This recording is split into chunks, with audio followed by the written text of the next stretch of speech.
నిష్పాక్షికత మానయిజం, సమగ్రమైన వార్తలు, ఇన్నోవేటివ్ కథనాలు, సీనియర్ జర్నలిస్టుల.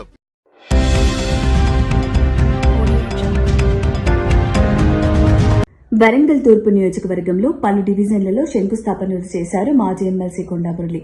స్థానిక సంస్థల ఎన్నికల కోసం సర్వం సిద్దం చేస్తున్నామని, రేపు నగరంలో సాయి కన్వెన్షన్ హాల్లో కార్పొరేటర్ల సమక్షంలో రివ్యూ మీటింగ్ ఏర్పాటు చేస్తున్నామని, మంత్రి కొండా సురేఖ ఆదేశాల మేరకు ప్రతి డివిజన్లో కలిసికట్టుగా తిరుగుతామని, తనతో పాటు తన వెంట వచ్చిన స్థానిక సమస్యలపై తిరిగే వాళ్లకి, ప్రజల కోసం పనిచేసే వాళ్లకి కార్పొరేషన్ టికెట్కు అర్హులైతారని, టికెట్ విషయంలో నేను ఫైనల్ కాదని, సీఎం రేవంత్ రెడ్డి, మంత్రి కొండా సురేఖ చేతిలోనే ఫైనల్ ఉంటుందని, నేను డివిజన్ల వారీగా పర్యటిస్తానని, నాకు వివిధ రోగాలను అంటగడుతున్నారని, నేను ఆరోగ్యంగా ఉన్నానని, జర్నలిజం అంటే నాయకుల వద్ద రిపోర్ట్ చేయడం కాదు, జనాల వద్ద ఉన్న సమస్యలపై ఫైట్ చేయాలి, పేదల సమస్యలను నా వద్దకు తీసుకురావాలి, అర్హులైన జర్నలిస్టులకు నా నుండి సహాయ సహకారాలు ఉంటాయని, రాబోయే స్థానిక సంస్థ ఎన్నికల్లో మెదక్ జిల్లా ఇన్ఛార్జి మంత్రిగా సురేఖ పర్యటన ఉందని, గ్రేటర్ నగరంలో కాంగ్రెస్ పార్టీ జెండా ఎగురవేయాలంటే జరగబోయే సన్నాహక సమావేశాలు బలంగా చేపట్టాలని కార్పొరేటర్లకు, నాయకులకు కొండా మురళి పిలుపునిచ్చారు.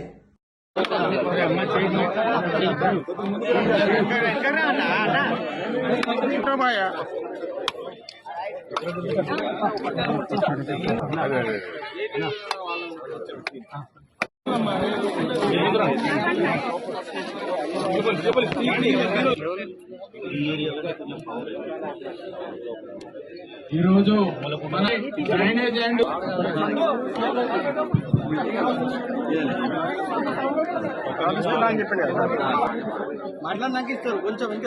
మాజీ ఎమ్మెల్సీ గారు, మాజీ కార్పొరేటర్లకు, చిన్న వెంకటేశ్వర గారికి, బీజేపీ యూత్ నాయకుడు, డివిజన్ అధ్యక్షులు గారికి కలిపి ఒక శ్మశాన వాటిక ఉన్నది. దాన్ని కూడా ఎప్పుడో చేసిండ్రు, ఇంతవరకు దాన్ని పుట్టినప్పటిదాన్ని నేను పుట్టినప్పటిదాన్ని మా అయ్య నిన్నటి దాకా మొన్నటి దాకా నేనున్నానని నీకేం కాదని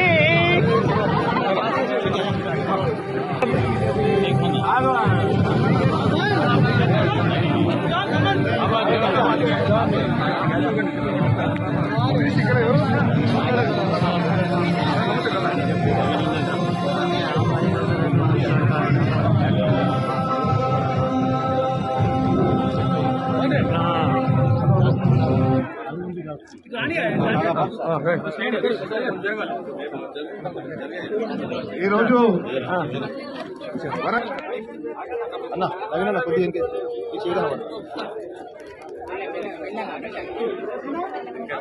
మళ్ళా అడ్డం రాకే కుమార్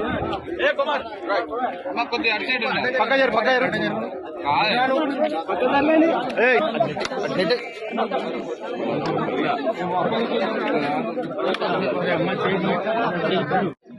ఈరోజు గత 10 రోజులుగా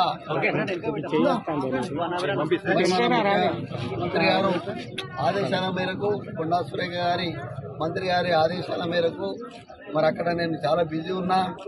మరి ఎందుకంటే స్థానిక సంస్థలు ఎన్నికలు వస్తున్నాయి, సిద్దిపేట ఏరియాలో అంతా తిరగవలసిన బాధ్యత నాకు ఉంది కాబట్టి, ఆమె ఇన్ఛార్జి కాబట్టి, మరి మేయర్ గారు, నేను స్థానిక కార్పొరేటర్ల సాయంతో మీరు చూశారు, బీజేపీ కార్పొరేటర్ కూడా మనంబడికి రావడం జరిగింది.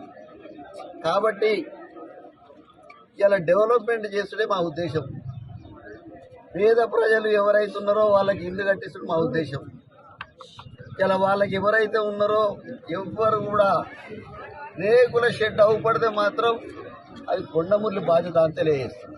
ఇక్కడ కూడా ఉపన్య అవుపని అంటే కూరగొట్టి వదిలిపెడతా అనుకునేది, మళ్ళా కట్టించే బాధ్యత తీసుకుంటా. అలాగే మీరు అందరూ వీళ్ళు ధర్నా చేసిన ఒకసారి చేతులెత్తండి. ఒకటి రెండు ఈ ధర్నా చేసిన వాళ్ళందరికీ కూడా నేను ఒకటే ఈత ఉదయిస్తున్నా, పోరాటం చేసే పద్ధతి అది కాదు. ఎందుకంటే 45 ఏళ్ళ నాకు పోరాట అనుభవం ఉన్నది. మరి ధర్నాలు చేసిన, రోడ్ల మీద ఊకున్నా, పోలీస్ స్టేషన్ల ముంగట 15 రోజులు కూర్చున్నా. నేను 180లో చిన్న ఎవరైతే ఉంటుందో వాళ్ళది ఎంత ఉన్నది ఆర్పీ అనేది చూసి ఆ ఆర్పీ రేట్ ప్రకారమే ఇస్తమే తప్ప అందరు కలిపి మాత్రం నేను ఇయ్యా. మొదలే చెప్తున్నా, మిగతాయి అక్కడ ఇస్తా, దూపగుంట్లో ఇస్తా. దయచేసి మీరు ఒకటే ఏదో ఓ మైక్ పట్టుకున్నాం, జనంలో ఓండి, జనం బాధలేనండి అవి చెప్పండి.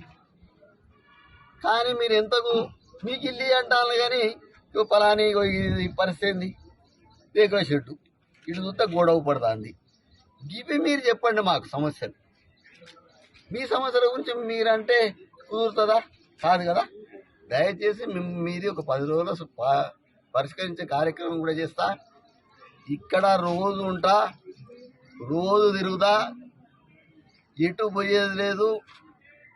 స్థానిక సంస్థలు రేపు పొద్దున ఎన్నికలు ఉన్నాయి. రేపు ఎలక్షన్లో మరి రివ్యూ మీటింగ్ వరంగల్ది సాయి కన్వెన్షన్ హాల్లో పెట్టడం జరిగింది. ప్రతి డివిజన్ నుంచి లీడర్లు అందరూ రావాల్సిన బాధ్యత ఉంది. వాళ్ళు రేపటి నుంచి తిరగవలసిన బాధ్యత ఉంది. ఎవరు తిరిగితే వాళ్ళకే కరెక్ట్ చేసి జనం మధ్యలో ఉన్న వాళ్ళకే మరి కార్పొరేట్ టికెట్ ఇస్తా తప్ప ఏదో పైనుంచి వచ్చేది కాదు. నా చేతులు లేదు. ఆడ రేవంత్ అన్న ఉన్నాడు, ఆడ రాహుల్ గాంధీ గారు ఉన్నారు. వారి ఇంటెలిజెన్స్ రిపోర్ట్ ఉంటుంది. ఎందుకంటే నేను 4 రోజులు తిరగకపోతేనే ఇంటెలిజెన్స్ రిపోర్ట్ పోయింది. 4 రోజులు తిరగకపోతేనే ఏమైంది నీకు అని. ఈ మధ్యలో ఇక అటుగాని వాళ్ళు ఇటుగాని వాళ్ళు బీఆర్ఎస్ వాళ్ళు కొందరు ఉంటారు. వాళ్ళు ఇక అటుగాని వాళ్ళు ఇటుగాని వాళ్ళు ఆయన పెరాలసిస్ వచ్చిందట, లేకపోతే ఇంకో మాట చెప్తారు, ఇక రానే రాడు అని.